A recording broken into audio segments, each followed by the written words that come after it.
好，同学们好，欢迎来到老架一路的第12节课撇身拳。好，接上式金刚捣对。好，金刚捣对变撇身拳。动作一：松左胯，身法微向左转，重心微向右腿转移，右手由拳变掌。好，二：松右胯，当走后弧，重心左移，两手顺势打开，合于膝盖上方两侧。好，双逆缠，领右膝上提，开步，两手顺势相合，右脚脚后跟内侧着地，中线，双立掌。三，松左胯，左手逆缠，右手顺缠，向左侧前方膨出，右手合于中线，左手合于左膝上方，两手与肩同高。四，翻掌，当走后弧，重心右移，右手逆缠按掌，左手顺缠相合。好，螺旋放松下沉，按掌，右手过右膝，左手折叠相合于身前中线。五，翻掌，当走后弧，重心左移，左手逆缠按掌，右手拨掌上蓬，合于身前中线，左手顺势螺旋合至腰胯间，右手握拳相合于身前中线。好，六，松胯，右手逆缠旋挽，当走后弧，重心右移，合右胯，螺旋放松，折叠下沉，右手合于右侧太阳穴上方外侧，左肩微微相合，肩肘膝角一条直线，眼睛顺着肩膀远侧去看。好，换个方向，背向。金刚捣对。好，一，松胯螺旋。二，松右胯螺旋，两手打开，顺势提膝领响。三，四，拨掌外蓬，左逆右顺，合于身前中线左膝上方，与肩同高。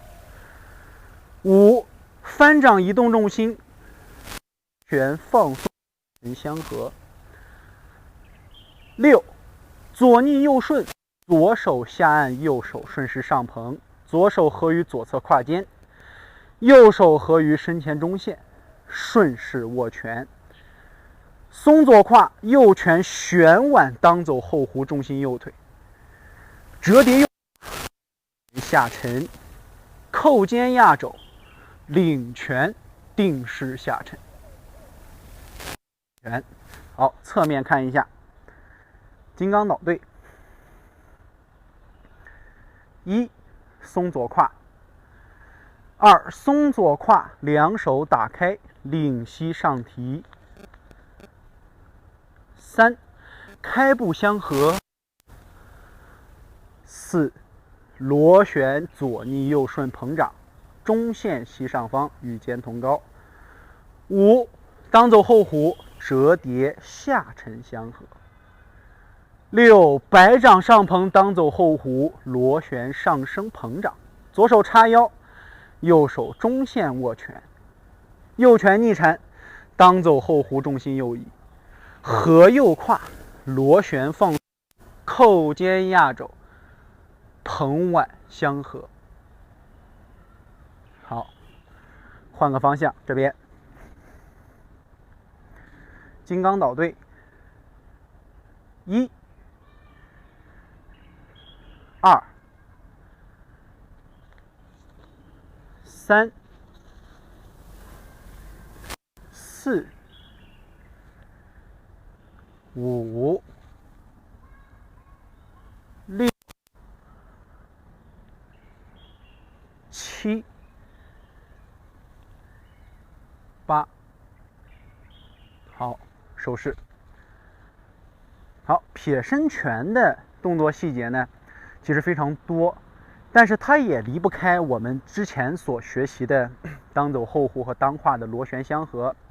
那么大家从侧面观察一下，我们在做金刚岛对变式的过程里面，身体的左右螺旋，有很大的一部分同学在学习的过程当中，都是用摇晃的方式去把两手领开。这个摇晃呢，其实也是螺旋的一种理解错误。摇晃不是让我们用两肩左右上下在调动，而是通过咱们的当胯螺旋放松下沉，让中线产生转动，来用离心力的方式，螺旋对拉的方式把两手打开。做夸张一点，就像是我们在手在中间通过当胯的一活动一弹抖，将两手顺势而为的带出来，身体的抖动只有左右，而没有这种上下的来回乱晃。这是大家需要注意的第一个细节。第二个就是我们在左胯松沉重心右腿，右胯松沉重心左腿的时候，很多老师不知道把手分到哪个位置来形成向上相合。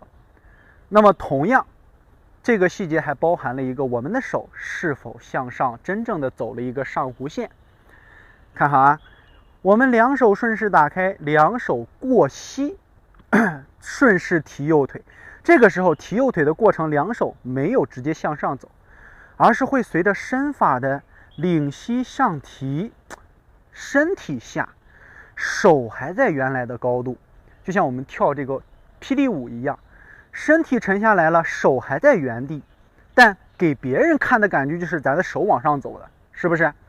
所以大家一定要把这个感觉记到身上。我们的身体在做到以身领手之前，手的松指的就是我们的手放在这儿，不要乱动。你看现在有很多老师身一起往上扬，带着手就往上走立圆，这用的都是稍节的蛮力。我们要用什么？身体的松沉，手还在原来的位置，你看放松下落，开步相合，身体越来越低，用身体的下沉让手在原来的高度，以身带手形成相合，这样的一种感觉，而不是领起来手去合到一块儿，看，对不对？身体是明显的坐下来的，整个身体沉下去了，稍节才随着身体的下沉形成向内的相合。总结还是以身领手，是不是？你再往下看，当我们两手相合了，很多老师做撇身拳是这个样子，左右两边去做一个左右逆缠，这个动作实际上和撇身拳的劲力要求螺旋是不一样的。它不是让我们做这个动作，而是让我们用身体通过螺旋，你看两手合到这儿了，推出去的外蓬劲儿也是从当胯传出来的，两手合于身前中线，身法一松，手还是随着身体的转动顺势向左蓬出，随后再做当走后弧，并不是我们到这儿合住了，这儿扒一下，这儿扒一下，你这样做的动作不就是在拿稍节画力圆吗？还是逆向的力圆，没有用到身体的任何合劲儿。身体没让我们去走这个劲儿的时候，咱们就不要让稍节走出过多的多余动作。两手合住，你看身体螺旋往左转走，哎，最直接最明显的力是左向外蓬，右顺缠相合，两个劲儿，不要去左一下右一下，没有这个当胯运动就不要去动双手。好，那我们到这个位置以后，你看第一个螺旋顺势外蓬，第二个翻掌移重心，这个时候为什么向下捋了？因为咱们两个拨掌相合的动作不是相同的，而是一个向右下方螺，一个向右下方螺旋，一个向左上方蓬着螺旋，它是右下左上。那么我们在做动作的时候，你看翻掌移重心，右手为什么会往下？右胯螺旋相合下沉，它才会往下走。所以大家发现了吧？你得有这个当胯运动，你的手才能往这儿走。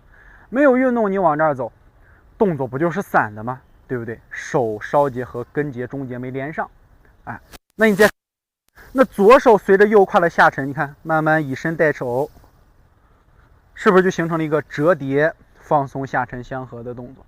身子带嘛，1、2，也是当胯运行的方式形成了这个样。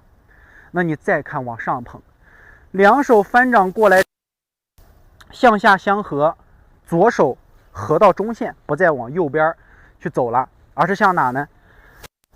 到位螺旋尽力外放的时候，顺着中线向外向前去推捧，不是向这儿推捧，是向前向外推捧，它最后还是合在中线上的。右手过了右膝，好，翻掌，左手是不是就有一个类似于逆缠膨胀外按的这种动作？其实就是身体带手，身先走，手再走的一个过程，对不对？所以很多老师以为到这儿以后，非要去往右推一下掌，然后再往左去回，其实没有，而是因为我们的身体先走了，手再走出去，这就是视觉上的一种小骗局，给老师感觉，哎呦，这手到这儿还得再推一下，不用啊。那下一个就是我们向拨掌向上的动作，你看。咱拨掌向上的时候，你看身体起来了，左手还在这儿，但是右手不一样，它是跟着当胯，你看右胯的拨捧，左胯的相合，形成了一个捧上去的力，所以右手就会向上去拨捧咱的右掌，左手反而会随着左胯的螺旋下合，按掌下沉，这就是一下一上当胯时候的一些细节。咱们的手要紧合着咱们当胯的螺旋来走动作，这样是不是就能体现出当胯为周身运动螺旋的主宰了？是不是？好，最后一个细节，我们需要从侧面观察。当我们在做撇身拳，两手，左手叉腰，右手捧于身前中线，注意看，老师们，这个手一握拳，重心在左腿。翻掌一重心，只不过咱把这个掌换成了拳，仅此而已。但是有的老师就是又是这样拧，又是这样拧，怎么拧都拧了不顺。实际上你没有拧，只是握拳了。一翻腕，以肩带肘，以肘领手，翻掌一重心，合右胯，螺旋顺势走下弧线上捧，还是像缠丝一样，只不过握成拳了以后。咱的手是这样走，外捧打开，那拳只不过它比手掌短，所以给人的感觉好像是走了个大环儿，没有啊，就是这样的一个过程和节奏，只需要由掌变拳，螺旋相合，再打开。那最后一个重点，相合的位置，右拳在太阳穴的上方外侧，螺旋相合，放松下沉，